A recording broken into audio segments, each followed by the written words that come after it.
Bonjour à tous, bienvenue au podcast Rendez-vous de Managers. Ici avec vous, Diego et Mokhtar. Comment ça va, man? Très, très, très bien. Très, très bien. Écoute, aujourd'hui, je pense on pourrait parler leadership en période de crise. Ouais, je pense que c'est une très, très bonne, c'est un très, très bon sujet, surtout avec les incertitudes qu'on a ces derniers temps. Mais juste pour que le monde sache, comprenne un petit peu, c'est quoi une crise? Comment tu définis une crise? Moi, je dirais c'est genre la capacité à prendre une décision assez rapidement, avec clarté, dans un moment difficile. Disons, Euh, il y a un gros changement qui arrive, ouais, qui sort anormal, ça c'est une crise, genre, où tu dois prendre une action immédiate. oui, mais c'est pas exactement la définition, parce que la définition, c'est une crise, c'est quelque chose, c'est une situation exceptionnelle qui est imprévue. C'est ça, normalement, la définition d'une crise, c'est ça.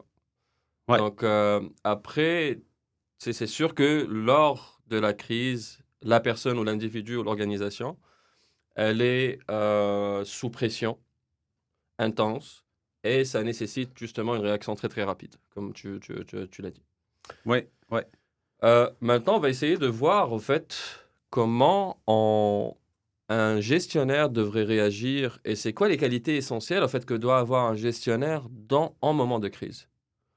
Euh, Est-ce que t'as quelque chose en tête? Moi, j'ai dit garder le calme. Mhm. C'est un peu de sujet qu'on on parlera dans une autre capsule, mais une bonne intelligence émotionnelle.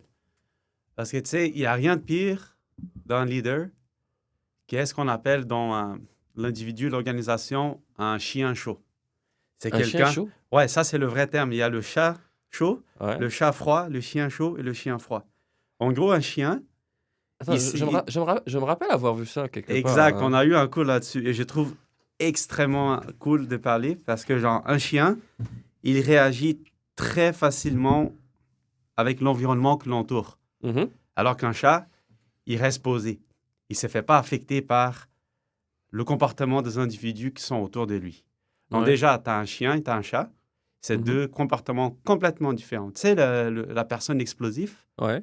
la personne est calme. Tant que tout le monde commence à lever le ton, qu'est-ce que Mhm, la personne a fait? Elle suit. Elle s'est fait, genre, comment je peux dire, influencée par l'énergie des gens qui sont autour. Ça, c'est un chat, un chien. un chien. Un chat, tu peux avoir tout le monde qui panique et toi, tu es genre Calme. posé, calme. Tu dis, guys, prenons du temps, du recul, Ouais. analysons avec calme. Et chaud et froid, c'est est-ce que tu as l'intelligence émotionnelle pour agir d'une façon calculée, que tu prends le temps d'analyser les choses et que tu ne prends pas des décisions hâtives sans réfléchir. Ça, c'est la température, genre. Le fait que tu sois capable de gérer tes émotions et prendre des décisions réfléchies malgré Mais l'environnement chaotique autour. ouais, mais c'est pas utopique un peu de penser ça parce que tu sais, Je- généralement, on parle de crise, comme on vient de le définir, c'est quelque chose qui est sous pression intense, là. Donc, ouais. je pense que c'est un peu utopique de dire que il faut prendre une décision réfléchie. T'as pas le temps de prendre une décision réfléchie, là. T'es bombardé de partout, là. Réfléchis dans le sens où, malgré le chaos, Mhm. dans ta tête, tu es organisé et tu t'es préparé. Parce que aussi, un bon gestionnaire ou une bonne entreprise, tu fais des plans d'action pour des crises, right? Tu sais, si ça arrive, Mhm. on a tel comité, telle personne qui va prendre ça en charge. Je pense que ça prend un minimum de préparation. Peut-être qu'on va trop vite dans le sujet, mais Ouais. l'intelligence émotionnelle, c'est la qualité numéro un que je dirais pour un leadership en période de crise qu'un gestionnaire doit avoir. Contrôler ses émotions. Il n'y a rien de pire que ton leader, tu Mhm. vois qu'il commence à genre paniquer, il devient Paniquer, rouge, oui. il donne des ordres qui font pas de sens ou il sait pas trop quoi faire, il commence à accuser des gens. Ouais. Tu veux pas ça, right? Tu veux quelqu'un qui est là, genre, OK, guys, soyons préparés. OK, toi, tu fais ça, toi, tu fais ça. Mhm. Voici pourquoi je prends telle décision. Vous êtes d'accord? Let's go. Ouais. Je pense, ouais, t'as raison, t'as raison. Au fait, la partie intelligence émotionnelle et garder le sang-froid, ça, c'est vraiment Ouais. un atout. Je pense aussi que ce qui serait très, très important, c'est la partie communication claire. Oui. Faudrait aussi, en temps de crise, là, et on a vu, je pense qu'on l'a vu pendant le Covid, on l'a vu pendant sur d'autres crises, c'est que les leaders doivent communiquer avec les gens. Absolument. Parce que tout le monde est en panique totale. Et s'ils n'ont pas une communication claire, ben, ils vont encore plus paniquer et ça va être le bordel total, là. Ouais. Et, Donc, ouais, et être transparent. c'est ça. Je pense que oui, il y a des infos qui sont confidentielles. Tu peux pas divulguer ça genre, à tout le monde, malgré que tu veux. Mhm. Par contre, tu dois être transparent et diffuser le minimum d'infos possible à tout le monde pour que tout le monde soit rassuré. Prenons un exemple maintenant. Mhm. Le contexte économique que nous vivons. L'augmentation des tarifs, si Donald Trump le met, ce qu'il va forcément le mettre, est-ce que ton entreprise a communiqué c'est quoi les impacts que ça peut avoir sur votre industrie et votre entreprise? Ou ils gardent ça juste pour vous, la haute direction? Alors que tu as les employés de première ligne, ils peuvent commencer à s'inquiéter, right? Ils peuvent se demander, shit, ça va affecter le prix de nos ventes si on vend aux États-Unis. Est-ce qu'ils vont couper des postes? Tu sais, je pense que c'est une période de crise, ce que nous vivons en ce moment. Oui. Et je pense que Ouais, la ouais. transparence, ça fait du bien de rassurer les employés, malgré que la vérité soit dure. Je pense que tout le monde apprécie de savoir, genre, OK, il se peut qu'on soit affecté par ci, ça. Donc, nous devons plus que jamais travailler ensemble pour optimiser nos efforts, pour éviter les impacts. Qu'est-ce que tu en Oui. penses? Bah, oui. Oui. Je pense que tu as mais c'est encore une fois, c'est trop utopique parce que dans le moment de crise, on n'a pas, on n'a pas toutes les informations possibles au moment T. Donc, tu peux pas communiquer. Tu dois être flexible dans ta communication. Oui, tu dois communiquer, tu dois être transparent, mais tu dois être flexible parce que euh, les décisions que tu prends peuvent changer à tout moment, dépendamment des informations que tu as à ces moments-là. C'est clair, mais un minimum. Tu peux pas non plus Exact. rien communiquer, tu vois? Je suis Oui, d'accord avec toi. exact, exact. Donc, Ouais. c'est pour ça que euh, il faut avoir tu sais, un plan que tu communiques ou pour justement apaiser les gens autour de toi, mais que ce plan-là n'est pas final parce qu'il est assujetti au changement, dépendamment des informations qui vont venir par la suite. C'est sûr, c'est agile, c'est pas en cascade. Tu vas tout le temps réviser, peut-être à chaque jour, ou Ouais, même à chaque 5 heures, tu vas devoir réviser la décision que tu viens de prendre. ouais, ouais, ouais. Donc, si on résume un peu, donc on a parlé, c'est quoi les qualités essentielles?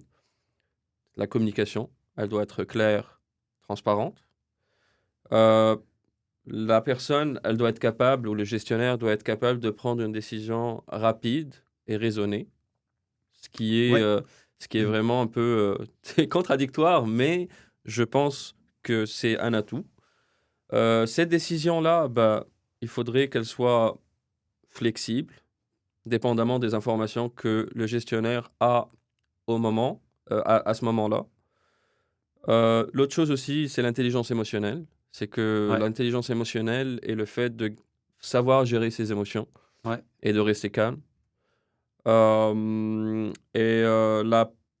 L'autre aussi, bah, c'est, je pense qu'on n'en a pas parlé, mais avoir une vision stratégique. C'est que le Ouais, gestionnaire soit capable d'anticiper au minimum ouais, ce qui va se passer basé sur les informations qu'il a. oui, exact. Et aussi, souvent, les gens qui postulent à des emplois, ils mettent je travaille très bien sous pression. Ça aussi, c'est une qualité Mhm. professionnelle que c'est difficilement. Comment je peux dire ça? Tu peux pas l'acquérir sans avoir eu des expériences de travailler sous pression. C'est pas tout le monde, hein. Il y a des gens qui bloquent. Ouais, Lors des périodes des gens où il faut agir rapidement, il faut prendre une décision, il y a des gens qui sont comme, qu'est-ce que je fais? Alors qu'il y a des gens que, malgré tout, ils sont, non, OK, on fait ça, ça, ça, ça, ça. Peut-être qu'ils vont tous se tromper dans les décisions, hein. c'est ça. Mais le fait de dire, genre, OK, je mouille mes pieds et j'ai dit, on le fait. Il me paraît la meilleure solution en ce moment. Prenons-la et assumons les conséquences. Juste faire ça, ça prend vraiment une qualité exceptionnelle chez quelqu'un. Je pense que, tu sais, dans un moment de crise, tout le monde est en panique.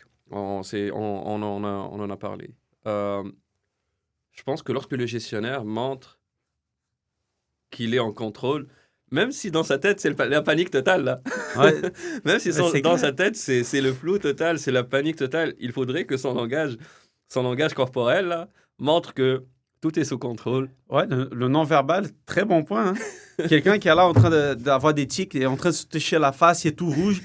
Malgré qu'il parle tout calme, les gens vont voir, le gars, il panique solide dedans. Tu sais. Ouais, Alors quelqu'un qui est là, genre, il suit pas, il est tranquille, il attache sa cravate comme il faut. OK, guys, prenons le calme. Mais dans sa tête, il est comme, fuck, qu'est-ce que je fais, man? Comment ça se passe? Mais si tu dis ça, tout le monde est comme, ah, si lui est calme, pourquoi je suis stressé? exact, Tu vas exact. calmer le monde, man.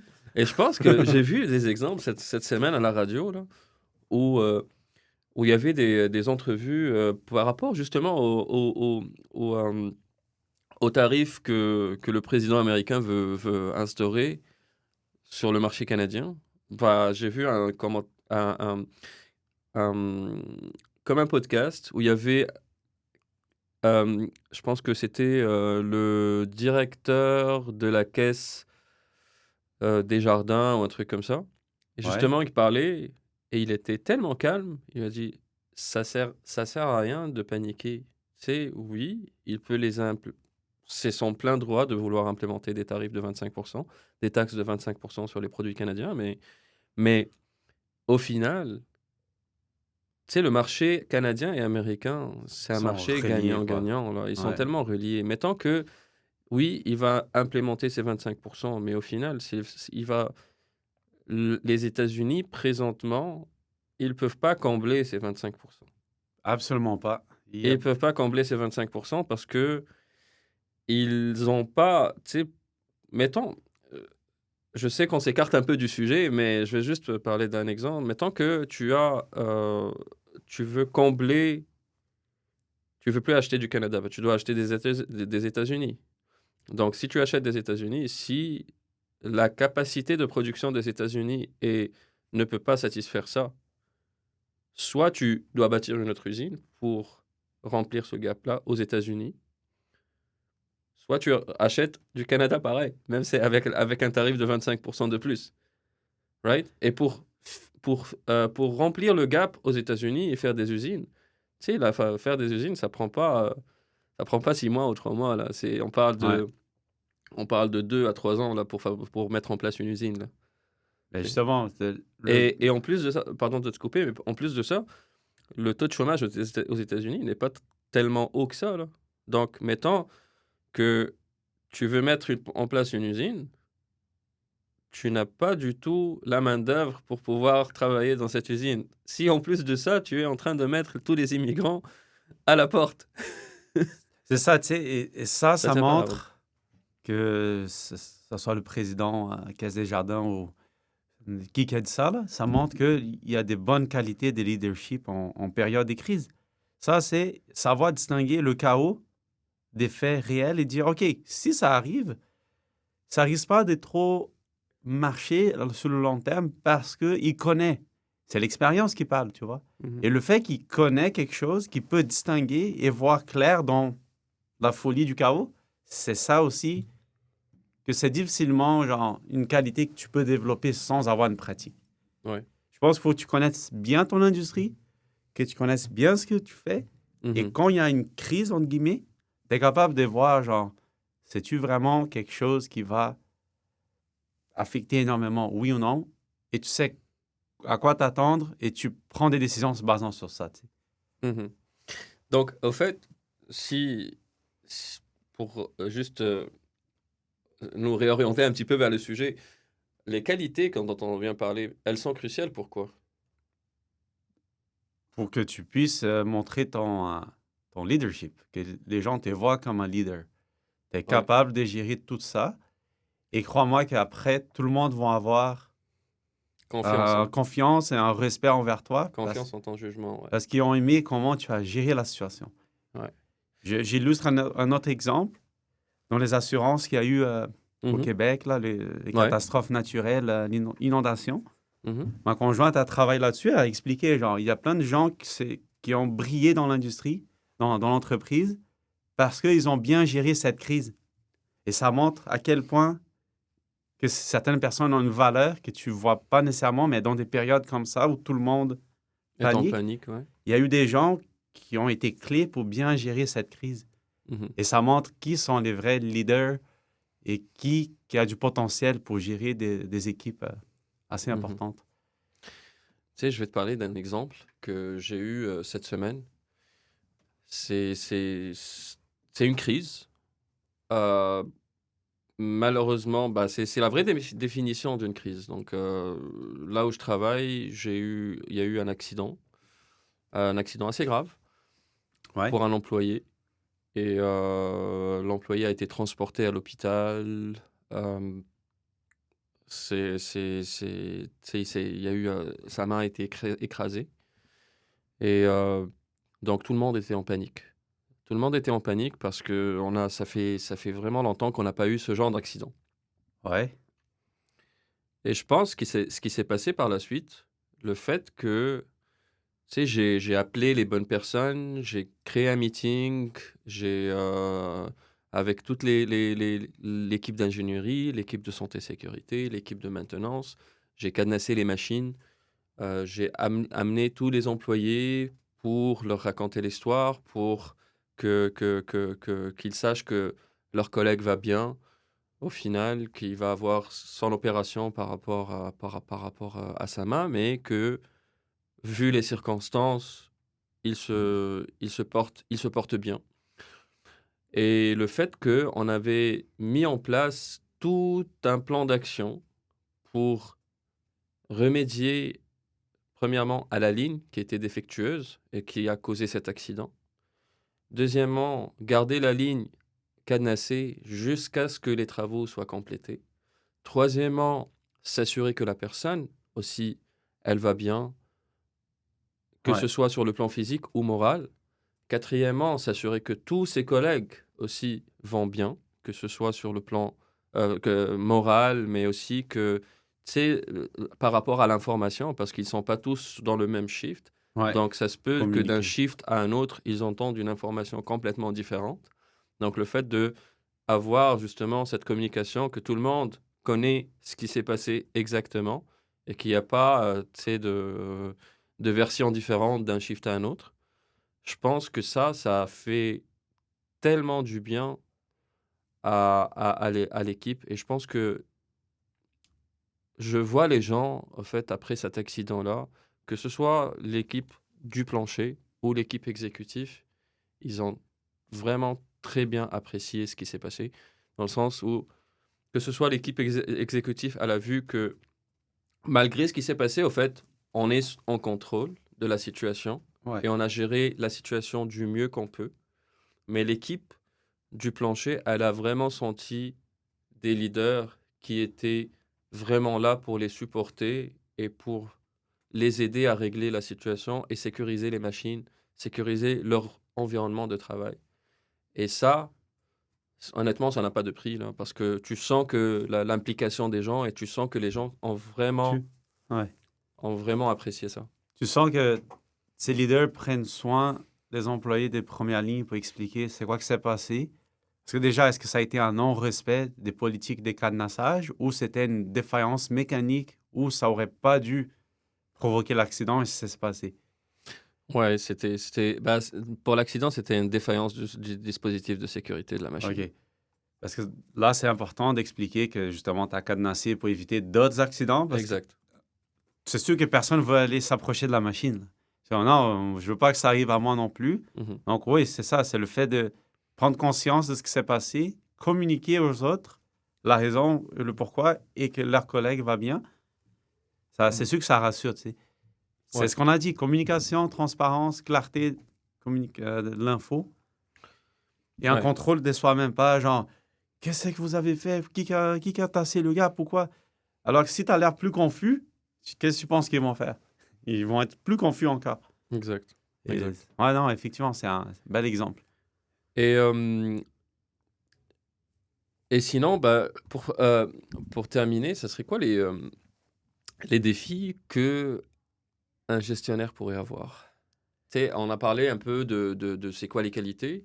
On a Ouais. parlé pourquoi ces qualités étaient importantes. Mais maintenant, si on regarde un peu les défis qu'un gestionnaire pourrait avoir dans un temps de crise par rapport à son leadership. Écoute, j'en dirais deux. Il y a deux principaux ennemis, si on veut. Le premier, c'est lui-même. Gérer ses émotions. Mhm. Être capable de vraiment garder le calme. Parce que, genre, on se dit ça maintenant, là, mais durant une Ouais. période vraiment chaotique, c'est dur de rester calme, ne pas accuser des gens, ne pas assumer certaines choses. Donc, ton propre ennemi, c'est toi-même. Garder le calme, gérer Mhm. ses émotions et s'adapter.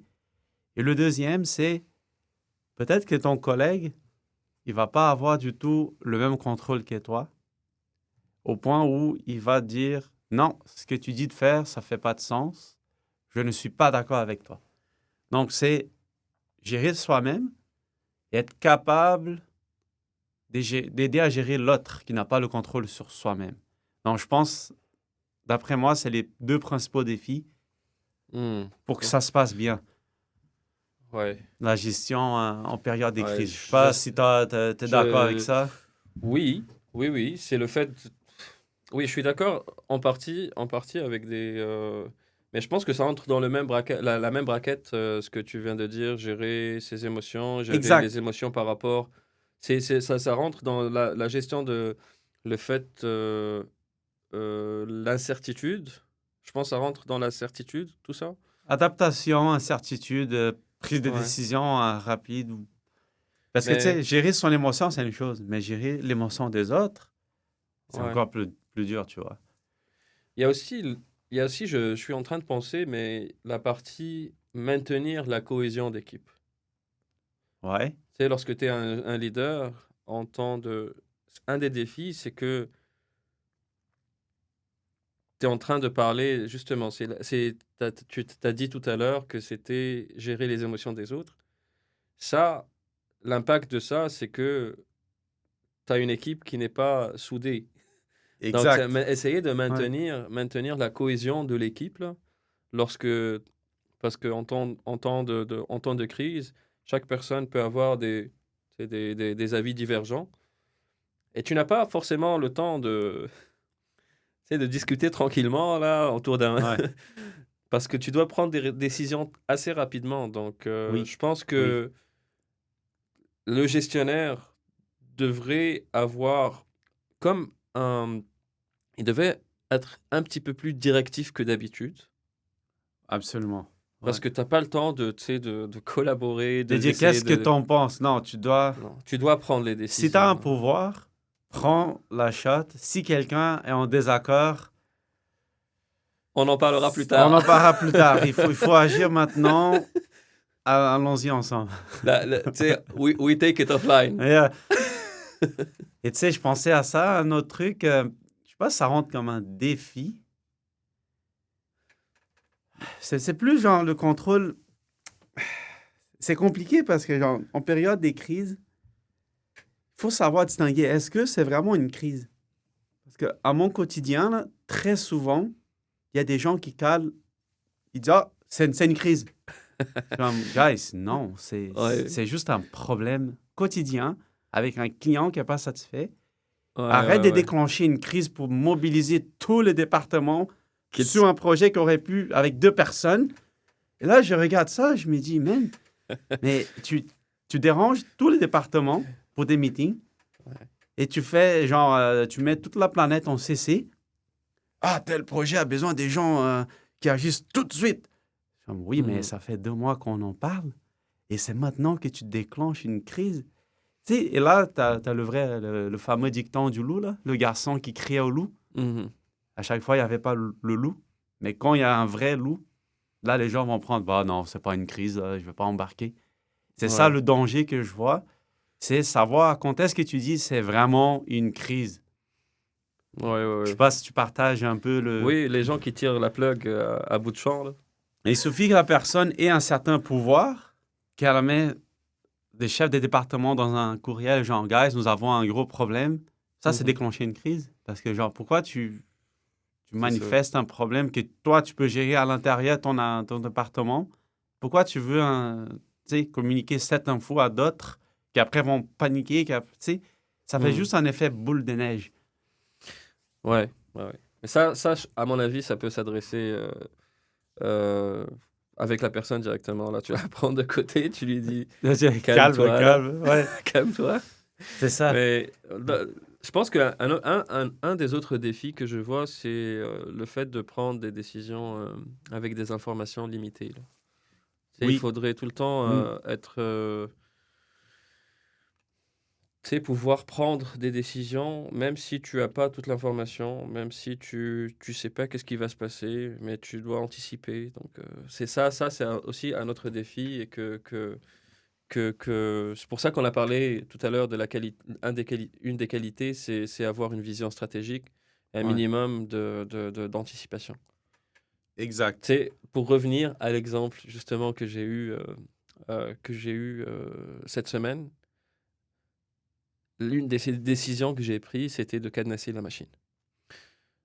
Euh, 2 jours après l'accident, j'ai eu des inspecteurs de la CNESST qui sont venus dans l'usine Ouais, et qui n'ont pas averti. Sans avertissement, là, ils sont venus juste pour investiguer par rapport à l'accident. à l'accident.